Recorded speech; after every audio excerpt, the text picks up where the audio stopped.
성도 여러분 안녕하세요. 말씀과 함께하는 성경 통독 해설 시간입니다. 우리가 내일 읽게 될 성경의 범위는 사도행전 13장에서 15장까지의 말씀입니다. 사도행전의 말씀이 우리에게 참 흥미로운 것은 우리가 오늘날 신앙하고 있는 우리의 모습과 유사한 일들을 많이 보여주기 때문이라고 생각합니다. 처음 세워진 교회에 성령께서 역사하셨지만 그 교회에 문제들이 생겨났고 인간적인 갈등도 있었으며 그들이 이 문제를 하나님 안에서 어떻게 해결하는지 우리가 말씀을 통하여 바라보게 됩니다. 그래서 이 말씀은 어쩌면 우리에게 더 친근하게 다가오는 것 같습니다. 13장부터 15장까지의 말씀을 살펴보도록 하겠습니다. 안디옥 교회의 선지자와 교사들이 금식하던 중에 성령께서 바나바와 사울을 따로 세우라고 말씀하셨습니다.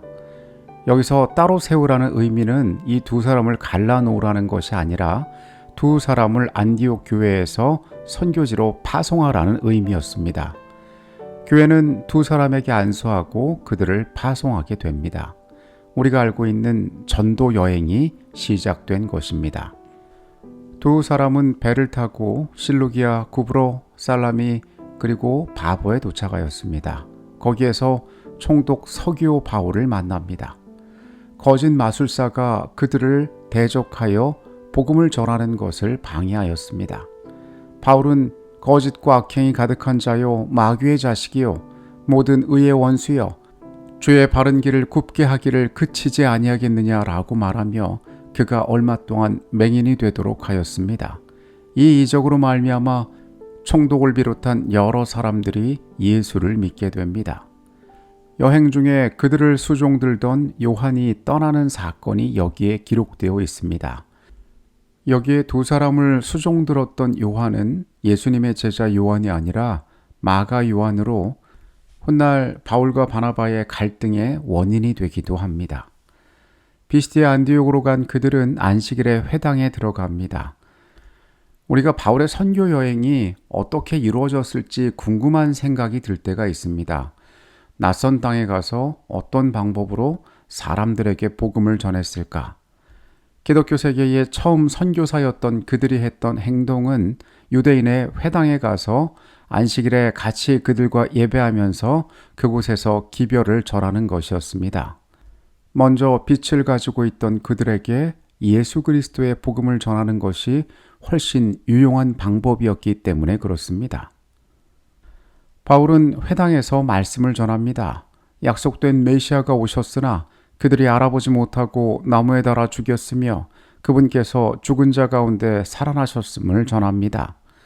그러므로 형제들아, 너희가 알 것은 이 사람을 힘입어 죄 사함을 너희에게 전하는 이것이며 또 모세의 율법으로 너희가 의롭다 하심을 얻지 못하던 모든 일에도 이 사람을 힘입어 믿는 자마다 의롭다 하심을 얻는 이것이라.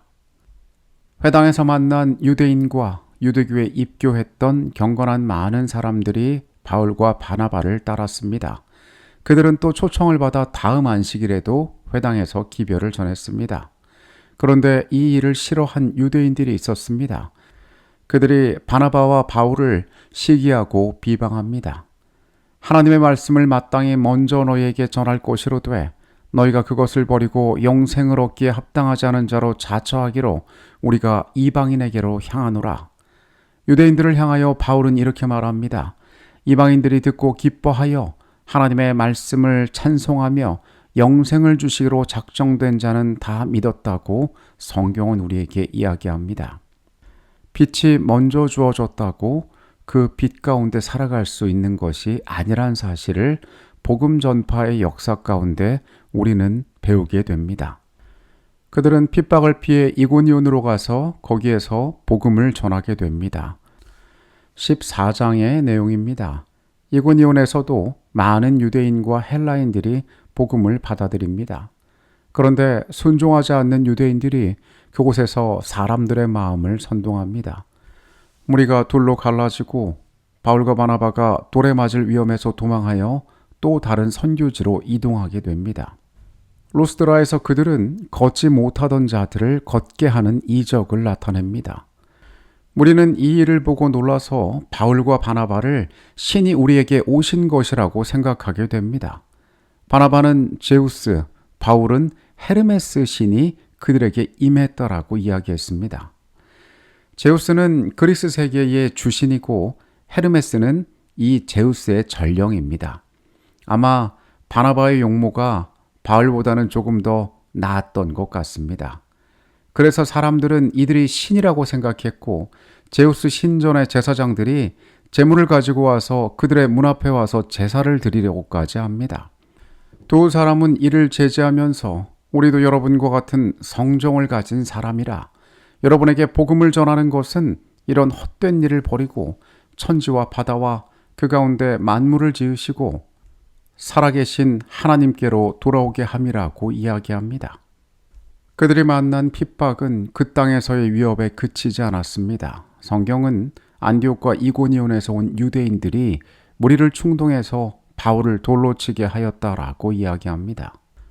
그들이 만난 핍박은 단순한 위협이 아니라 물리적인 위해까지 더해지게 되었습니다. 실로 그들의 모든 여정은 고된 과정이었습니다. 우리가 생각하는 것과 달리 이들의 여정은 매우 육체적으로, 정신적으로 힘든 여정이었을 것입니다. 그들은 더베로 가서 복음을 전하고 다시 길을 돌이켜 돌아오며 방문한 교회들의 믿음을 굳게 한 다음에 안디옥 교회로 돌아가서 이 선교 여행에 대한 보고를 교회에 하게 됩니다. 안디옥에서 출발해서 안디옥으로 돌아간 것입니다. 안디옥 교회는 바울의 처음 사역지라고 말씀을 드렸었는데요. 이 교회는 그 모든 선교의 일들을 돕고 파견된 선교사들을 위하여 기도하던 사역의 전초기지 역할을 수행한 교회였습니다. 15장에서는 안디옥 교회 내부에서 벌어진 문제에 대해서 이야기하고 있습니다. 유대로부터 내려온 형제들, 그러니까 유대 지방에 살고 있던 하나님을 믿게 된 자들이 이 이방에 있는 교회에 온 자들이 있었습니다. 그런데 이 사람들이 이런 주장을 하였습니다. 할례를 받지 않으면 구원을 얻지 못한다. 이 주장은 교회 안에서 큰 분란을 일으켰습니다. 교회는 결국 바울과 바나바와 몇 사람을 예루살렘에 있는 사도와 장로들에게 보내게 되었습니다. 사도행전 15장에는 예루살렘에서 열린 교리적 논쟁으로 일어난 첫 번째 총회에 대한 이야기를 하고 있습니다. 바리새파 중에 믿음의 무리에 가담한 자들이 있었습니다. 그들은 이 총회에서 이렇게 주장합니다. 이방인에게 할례를 행하고 모세율법을 지키라 명하는 것이 맞다. 새로 세워진 교회 안에 질서가 필요했는데 그들은 이전에 유대교에서 행하고 있던 이 의식과 그들이 지키던 율법들을 동일하게 이 믿음 안에서도 행해야 한다라고 이야기했던 것입니다. 베드로는 이 자리에서 이렇게 말합니다. 자신을 통하여 이방인에게 하나님께서 어떻게 복음을 전하게 하셨는지를 설명하고 그들에게도 동일한 성령을 주셨고 그들이나 우리나 차별하지 않으셨음을 역설합니다. 그런데 지금 너희가 어찌하여 하나님을 시험하여 우리 조상과 우리도 능히 매지 못하던 멍에를 제자들의 목에 두려느냐. 그러나 우리는 그들이 우리와 동일하게 주 예수의 은혜로 구원받는 줄을 믿노라. 이어서 바울과 바나바는 이방인 중에 일어난 표적과 기사를 그 자리에 모인 자들에게 전하게 됩니다. 이들의 보고를 받고 사도 야고보는 이방인에게 복음이 전해지는 것은 아모스 9장의 선지자의 예언의 성취였음을 말합니다. 그러므로 내 의견에는 이방인 중에 하나님께로 돌아오는 자들을 괴롭게 하지 말고 다만 우상의 더러운 것과 음행과 목매어 죽인 것과 피를 멀리하라고 편지하는 것이 좋겠다라고 이야기합니다. 예루살렘에서 열렸던 이 회의 가운데 그들이 얻은 결론은 이것이었습니다. 구원은 오직 그리스도를 믿음으로 말미암아 얻어진다. 교회에는 새로운 이방인 신자들이 늘어나고 있었습니다. 그들 가운데 통일된 믿음의 공동체의 원칙이 필요했는데 이러한 할례와 같은 멍에를 그들에게 지우지 않기로 결정했던 것입니다. 다만 그들은 말합니다. 우상의 더러운 것과 음행과 목매어 죽인 것과 피를 멀리하라. 대부분의 이방인들은 형상이 있는 신들을 숭배하던 문화에 익숙했기 때문에 그들에게 우상을 숭배하지 말 것을 강조합니다. 또한 음행에 빠지지 말고 도덕적인 삶을 살아야 할 것을 강조합니다. 이건 역시 그들의 이전 종교와 관련이 있는 내용이었습니다. 목매어 죽인 것과 피를 멀리하라. 목매어 죽인 짐승은 그 몸에서 피를 제거할 수가 없었습니다. 문화적으로 유대인과 이방인들이 융합되기 어려운 여러 요소가 있었는데 이 내용들은 교회 안에 그들의 문화적 연합을 위한 제안으로 우리가 바라볼 수가 있습니다. 총회는 바나바와 바울과 함께 유다와 실라를 안디옥 교회로 파송합니다. 안디옥과 수리아와 길리기아에 있는 형제들에게 이런 편지를 보내게 됩니다. 성령과 우리는 이 요긴한 것들 외에는 아무 짐도 너희에게 지우지 아니하는 것이 옳은 줄 알았노니 우상의 제물과 피와 목매어 죽인 것과 음행을 멀리할지니라. 이에 스스로 삼가면 잘 되리라. 평안함을 원하노라. 이런 과정을 거쳐서 교회 안에 있던 혼란의 문제는 이렇게 일단락되게 되었습니다.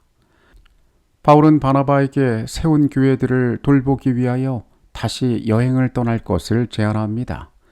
그러나 이때 둘 사이에 문제가 일어났는데 바나바는 마가 요한과 동행하기를 원했지만 바울은 이에 반대하였습니다. 바울의 주장은 이랬습니다. 이미 한번 떠나간 사람을 또다시 데려가는 것은 옳지 않다. 그는 나약한 사람이고 우리의 여정에 방해가 될 것이다. 그러나 바나바는 우리가 앞서 보았듯이 사람을 세우고 그를 도와주려는 자였습니다.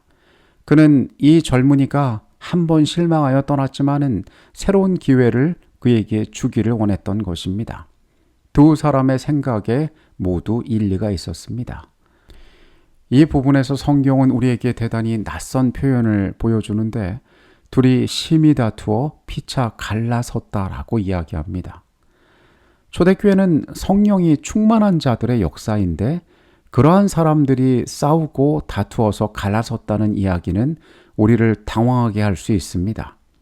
그러나 하나님께서는 이러한 부족 가운데 역사하시고 일하셨습니다. 바나바는 마가와 함께, 바울은 실라와 함께 선교 여행을 떠나게 되고 이들의 둘로 나누어진 사역은 두 배의 몫을 감당하게 됩니다. 우리가 눈여겨볼 만한 것은 여기서 과연 마가 요한은 어떻게 됐을까 하는 부분입니다.